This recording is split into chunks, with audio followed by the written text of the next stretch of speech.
अस्सलाम वालेकुम dear students, we were discussing about gravitation. तो हमने लास्ट जो लेक्चर था जो कि हमने अपलोड भी कर दिया, उसके अंदर हमने डेफिनेशन पढ़ी थी ग्रेविटेशन की, ग्रेविटेशनल लॉ पढ़ा था और maths of the earth find किया था। अगर आपने वो लेक्चर मिस किया है तो वो यूट्यूब पे अपलोडेड है, आप उसको ज़रूर चेक करें। स्मार्ट कोर्स के अकॉर्डिंग हमारा नेक्स्ट टॉपिक है सैटेलाइट। सैटेलाइट का नेम तो सबने सुना होगा, सैटेलाइट मोबाइल फ़ोन आ गए हैं जी, सैटेलाइट है। और एक बच्चा तो सैटेलाइट को डिफाइन करते करते मुझे ये कह गया, उसकी डेफिनेशन बाद में बताऊंगा, पहले सैटेलाइट देखते हैं जी। हमारी अर्थ किसके इर्द गिर्द घूम रही है? सन के। क्या अर्थ के इर्द गिर्द भी कोई चीज़ घूम रही है? Moon.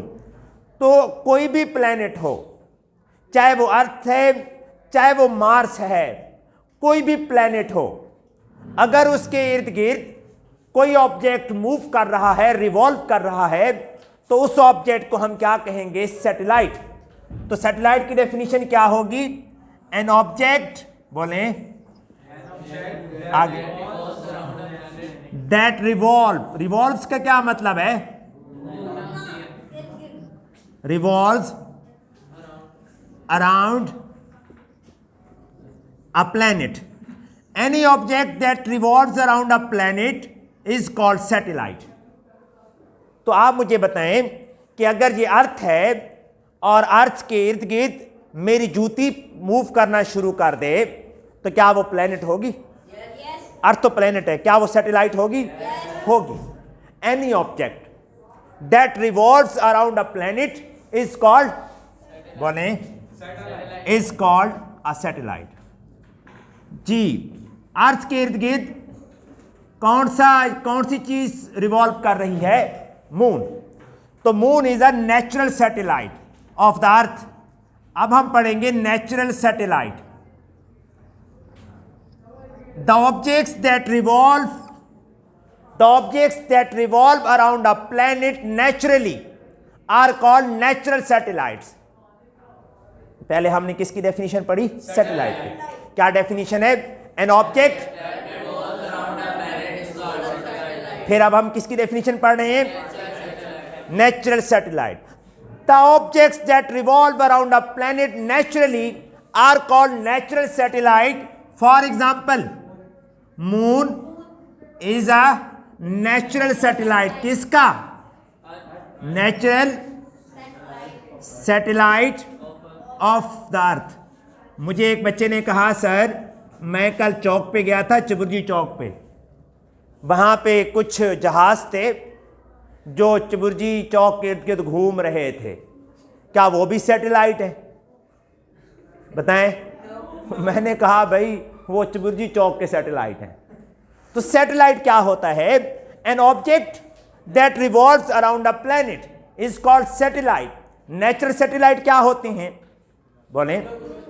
The objects that revolve around any planet naturally are called जी। कुछ सैटेलाइट ऐसे होते हैं जो इंसान ने कहाँ भेजे हुए हैं?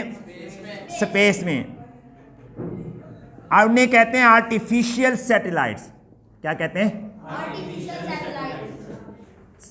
The scientists have sent many objects in space.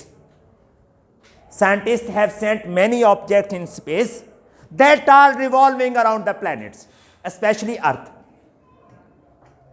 Man-made satellites are called artificial satellites. The satellites which have been sent by scientists in space are called artificial satellites. अब क्वेश्चन ये है कि साइंटिस्ट ने स्पेस के अंदर satellites क्यों भेजी हैं? कोई बता सकता है? Number 1, for the purpose of space research. Space research. दूसरा purpose, for the purpose of communication. कौन सा? कम्युनिकेशन का क्या मतलब है? कम्युनिकेशन। हमारे बहुत से सैटेलाइट सिस्टम पे वर्क करने वाले मोबाइल फ़ोन भी हैं, सिक्योरिटी सिस्टम भी है, वेदर फोरकास्टिंग के लिए कुछ सैटेलाइट भेजे जाते हैं।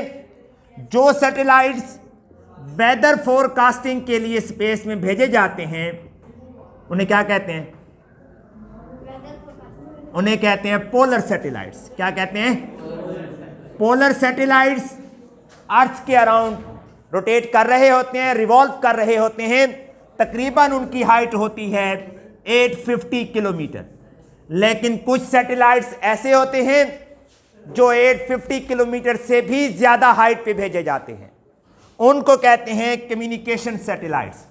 अब हम बात करेंगे कम्युनिकेशन सैटेलाइट्स की। यहां तक कोई question? Communication satellites, the satellites, कौन से सैटेलाइट्स होते हैं ये? Communication satellites. ऐसे सैटेलाइट्स जो for the purpose of communication space में भेजे जाएं, उन्हें कम्युनिकेशन सैटेलाइट्स कहते हैं।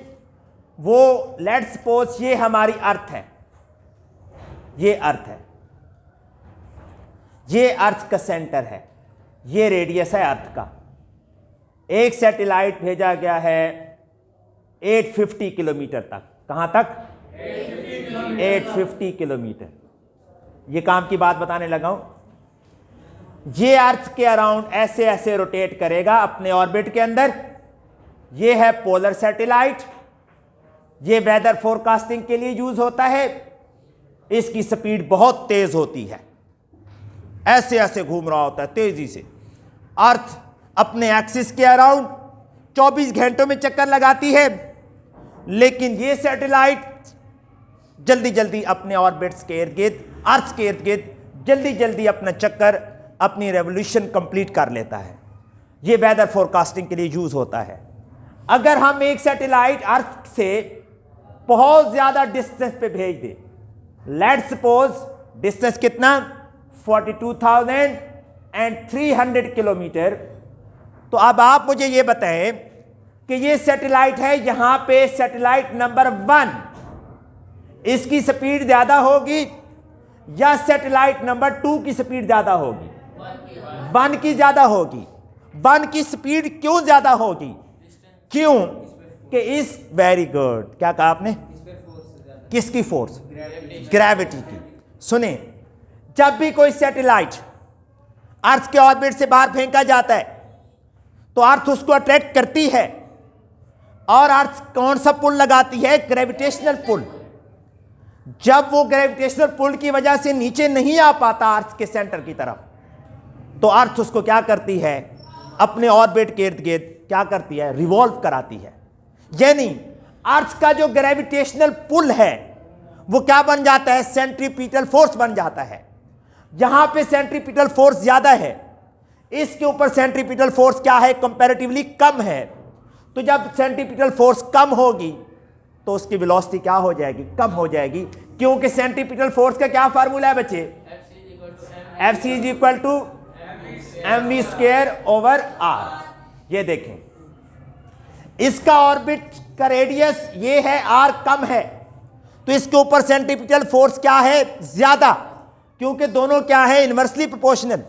जब सेंट्रीपिटल फोर्स होगी ज्यादा तो इसकी स्पीड क्या होगी? वो भी ज्यादा। रिपीट करता हूं, बड़े काम की बात है। 2 सैटेलाइट हैं, एक को अर्थ के बाहर फेंका है, कितनी हाइट पे? 850 किलोमीटर की हाइट पे। दूसरे को कितनी हाइट पे फेंका है?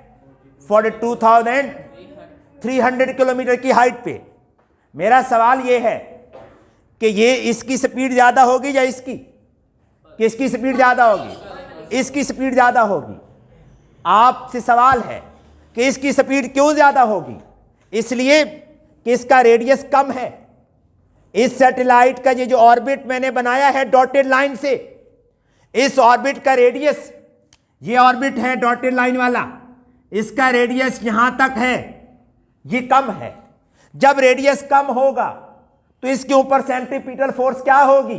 कम होगी कि ज्यादा होगी? ज्यादा होगी। वेरी गुड, क्योंकि ये इनवर्सली प्रोपोर्शनल है। जब रेडियस कम होगा तो सेंट्रीपिटल फोर्स ज्यादा लगेगी। जब सेंट्रीपिटल फोर्स ज्यादा लगेगी तो स्पीड क्या हो जाएगी? ज्यादा हो जाएगी।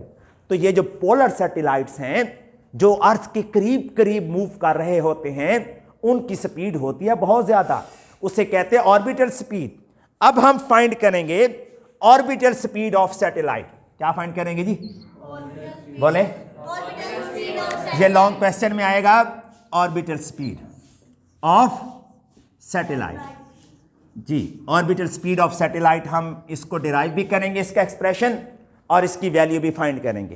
पहली बात तो ये है कि इसकी स्पीड होगी ज़्यादा, इसकी स्पीड होगी कम।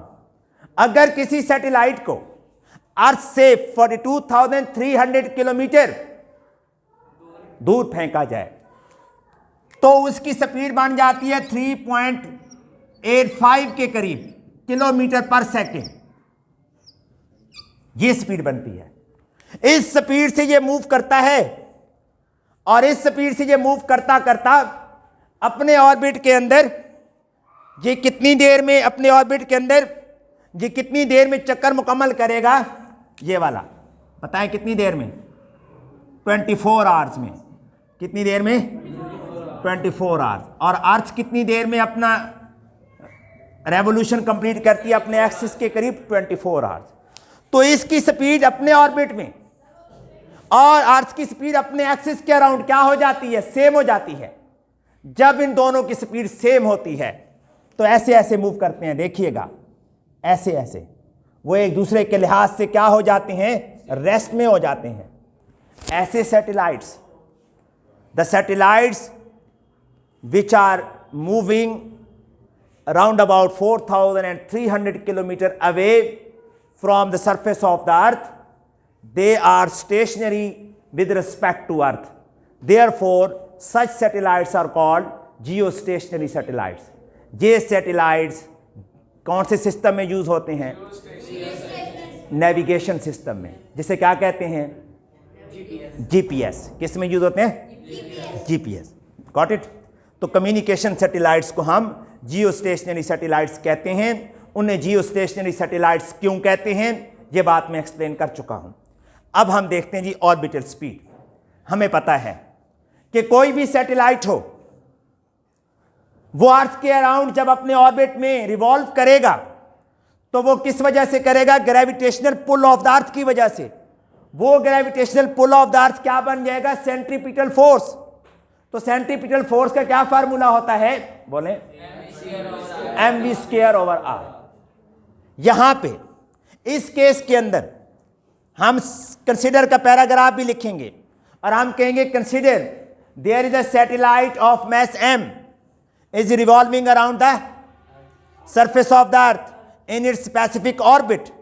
The speed of a satellite in specific orbit is called orbital speed. We can find orbital speed of a satellite with the help of explanation of centripetal force. अर्थ का ग्रेविटेशनल पुल सेंट्रीपिटल फोर्स बन जाएगा। ये force जो अर्थ का gravitational pull है ये इस satellite को ऑर्बिटल स्पीड देगा। ओ मैंने लिख दिया ऑर्बिटल, वी नॉट भी कहते हैं। और ये इसका रेडियस, ये वाला रेडियस, ये वाला, ये बात क्लियर हो गई जी। अब हम देखते हैं फोर्स, जो वो फोर्स जिसके साथ अर्थ किसी भी ऑब्जेक्ट को अपने सेंटर की तरफ अट्रैक्ट करती है उसे कहते हैं वेट। वेट W से डिनोट करते हैं। किसके इक्वल होता है? mg के। किसके इक्वल? mg। लो जी, ये हमारे पास एक्सप्रेशन बन गया R नॉट। जहां पे आप देखें, अगर मैं इसको, इस सैटेलाइट को सपोज करूं, ये सैटेलाइट है, ये R है, इसका ऑर्बिट, ये R है रेडियस अर्थ का, यहां तक आगे आ रही है हाइट h। तो टोटल ऑर्बिट इसका कितना बनेगा यहां से लेकर यहां तक? बताएं ऑर्बिट कितना बनेगा जी? R, ये वाली R और साथ क्या ऐड होगा? h, ये वाली हाइट। Any doubt? क्लियर? अब सैटेलाइट पहुंच चुका है हाइट पे, तो हाइट पे g की वैल्यू को हम gh से डिनोट करते हैं। ये लें, वेट हाइट वाला हम देख रहे हैं, तो हमारे पास नया एक्सप्रेशन क्या बन गया? बताएं भाई, आगे बोलें। M v not square over r not, m से एम कट गया।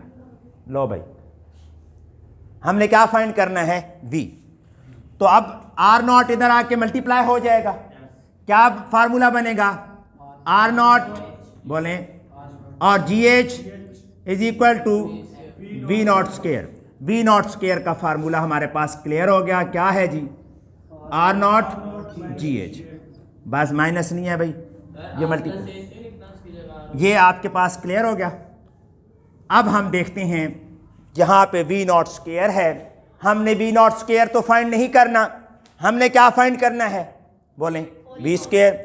अब मैं इसको रेज करने लगा हूँ, आपने नाराज नहीं होना। इसको रेज करके मैं आगे डेरिवेशन करता हूँ जी। नोट कर लिया आपने? लुक, दोबारा हम कंसिडरेशन लेते हैं। ये कौन है भाई? बोलें अर्थ। ये कौन है? अर्थ का रेडियस। यहाँ क्या है? हाइट, थोड़ी सी हाइट है, एज। यहाँ कौन है? सैटेलाइट। ये क्या है? सैटेलाइट का ऑर्बिट। सैटेलाइट का ऑर्बिट कहाँ से कहाँ तक है? ऑर्बिट का रेडियस यहाँ से लेकर यहाँ तक, ये आर नॉट है। आर नॉट के अंदर दो चीज़ें मौजूद हैं। कौन कौन सी मौजूद हैं? बोले आर प्लस एच। यहाँ पे वी नॉट स्क्वायर है, हमने वी फाइंड करना है तो स्क्वायर रूट ले लूँ, नाराज तो नहीं होंगे? स्क्वायर रूट लेते हैं, इधर भी स्क्वायर रूट और बोले तो इधर भी स्क्वायर रूट। ये आ गया, क्लियर हो गया। अब इसी फार्मूला को मैं ऐसे लिख सकता हूं, v not is equal to g h. पहले लिख देता हूं, ये कांस्टेंट वैल्यू है जी की वैल्यू, लेकिन एच के लिहाज से चेंज होती है। आगे क्या लिखूं? R not. आप बताएं भाई, अगर आर नॉट मैं पहले लिख दूं तो कोई फर्क पड़ेगा? नहीं फर्क पड़ेगा, मल्टीप्लाई हो रहा है। अब आर नॉट के बारे में बताएं। आर नॉट में कौन कौन सी दो चीजें शामिल हैं? एक r radius of the earth और दूसरा हाइट। तो यही फार्मूला कैसे बन जाएगा? बोलें v not is equal to g h और आर प्लस एच। किसकी जगह पे लगाया मैंने? आर नॉट की जगह। ये हमारे पास ऑर्बिटल स्पीड का क्या बन गया? एक्सप्रेशन। हम ये बात सपोज करते हैं। कौन सी बात सपोज करने लगा हूं मैं ये बात सपोज करने लगा हूं कि रेडियस ऑफ द अर्थ बहुत बड़ा है, रेडियस ऑफ द अर्थ बहुत ज्यादा है as compare to h. H से बड़ा है कि नहीं बड़ा? तो हम एज को क्या कर देते हैं? निगलेक्ट कर देते हैं। हम कहते हैं कि हमने सैटेलाइट को बहुत ज्यादा अर्थ के सरफेस से ऊपर नहीं भेजा, हमने यार वो सैटेलाइट अर्थ के पास है जहां पे एज की वैल्यू हम निगलेक्ट कर सकते हैं। जब एच अप्रॉक्सीमेटली आप 0 ले लें तो जी एच के साथ भी एज खत्म हो जाएगा, वो भी जी बन जाएगा। क्या बन जाएगा? जी। यहां तक कोई क्वेश्चन क्लियर है? अब आप देखें जी, मैं इस साइड को रेज करने लगा हूं। ये डेफिनेशन हमने पढ़ ली है। अब आ गए जी जहां पे मैंने क्या किया, मैंने पहले सेंटीपिटल फोर्स का फार्मूला लगाया, उसको वेट के इक्वल रखा, फिर मैंने वी नॉट स्क्वायर का फार्मूला डिराइव किया, वी का फार्मूला डिराइव किया, आर नॉट यहां पे आया तो आर नॉट के साथ मैंने दो चीजें लिख दी, आर और एच। अब मैं एच को उड़ाने लगा हूं। उड़ा दूं कि ना उड़ा? क्यों उड़ाने लगा हूं? कोई बात भी तो होनी चाहिए। क्यों उड़ाने लगा हूं? मैं ये बात सपोज कर चुका हूं। क्या बात? कि सैटेलाइट अर्थ के बहुत पास घूम रहा है, तो जहां पे एज खत्म होगा तो यहां पे भी एज खत्म हो जाएगा। तो क्या चीजें बाकी बच जाएंगी वी के लिए? बताएं शाबाश। दो चीजें बच जाएंगी, कौन सी? जी और आर। हाँ जी, वैल्यूज पुट कर दूं? वैल्यूज पुट करता हूं। ये ऑर्बिटल स्पीड है। जी की वैल्यू कितनी होती है? 10 मीटर पर सेकंड स्क्वायर। यूनिट ना भी लिखें तो खैर है। आर की वैल्यू कितनी होती है? बोलें 10⁻⁶ मीटर। अब हम इन दोनों को मल्टीप्लाई करेंगे, मल्टीप्लाई करके उनका स्क्वायर रूट लेंगे तो आंसर हमारे पास आएगा 8000 मीटर पर सेकंड। ये है स्पीड। किसकी ऑर्बिटल स्पीड है? उस सैटेलाइट की, बोलें जो अर्थ के पास है। अगर मैं इसको किलोमीटर में कन्वर्ट करूं तो ये 3 क्या होते हैं? 1000 क्या होता है? किलो। इसको मैं ऐसे भी लिख सकता हूं 10⁻³ मीटर पर सेकंड। 10⁻³ क्या होता है भाई?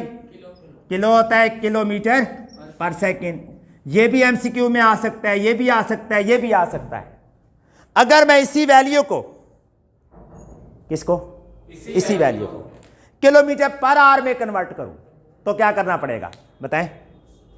इस वैल्यू को करना चाह रहा हूं, इसको बताएं मैं क्या करूं?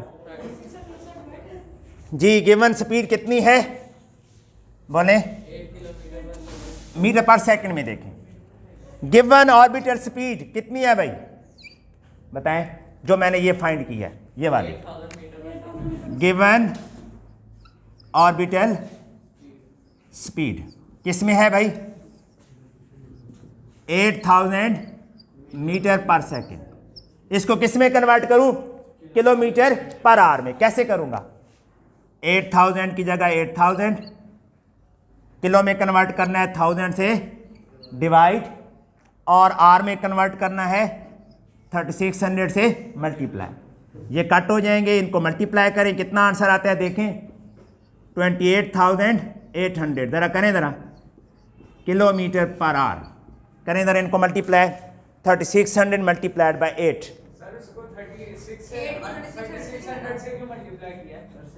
जी एक ये है जनाब, आवर्स में कितने सेकंड होते हैं?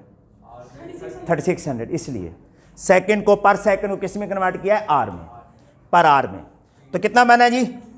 जिसको हम अप्रॉक्सीमेटली कितना कहते हैं? 29,000 किलोमीटर पर आवर। आपकी बुक में ये वैल्यू लिखी हुई है। ये भी एमसीक्यू में पूछी जा सकती है, ये भी एमसीक्यू में पूछी जा सकती है, और ये भी। वेल स्टूडेंट्स, आज हमने क्या क्या स्टडी किया? Number 1 satellite, number 2 nature satellite, number 3 artificial satellite, number 4 communication satellite, number 5 orbital speed को स्टडी किया। Thank you very much. आप इस लेक्चर को रिवाइज कीजिएगा। बहुत शुक्रिया। अल्लाह हाफिज़।